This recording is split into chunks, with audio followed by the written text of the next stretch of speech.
Highway 290 is open again this afternoon, and residents are allowed back in their apartments after an officer-involved shooting and a SWAT standoff. It all started this morning at Capitol Village Apartments in Northeast Austin. Our Sophia Beausoleil has the latest update.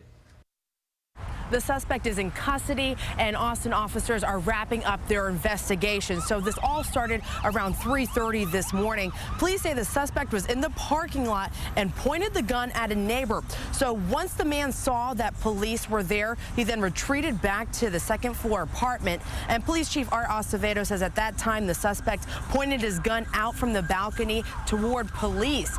Then the chief says at that point an APD officer fired a round at the man. The suspect barricaded himself inside, and the SWAT team used loudspeakers to try to convince the man to come out. He didn't respond, so they used what's called a flashbang, which sounds like a big boom. At that point, it brought the man out, and here's what the chief has to say. Every time that we have an officer-involved shooting, 99.9% of the time, it's because somebody is engaging in deadly conduct and is not listening to what the officers tell them to do. So once again, here's a suspect that was armed, was known to have discharged the firearm, was known to have pointed at officers, and when the time came to cooperate, he did, and he doesn't have a scratch on him.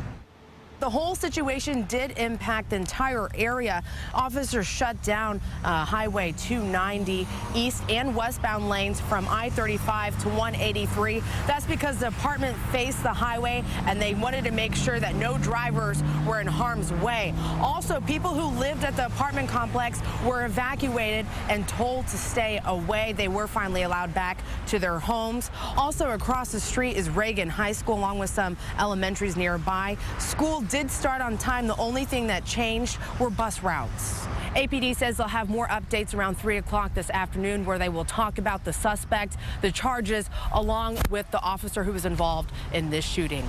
Reporting from East Austin, Sophia Beausoleil, KXAN News.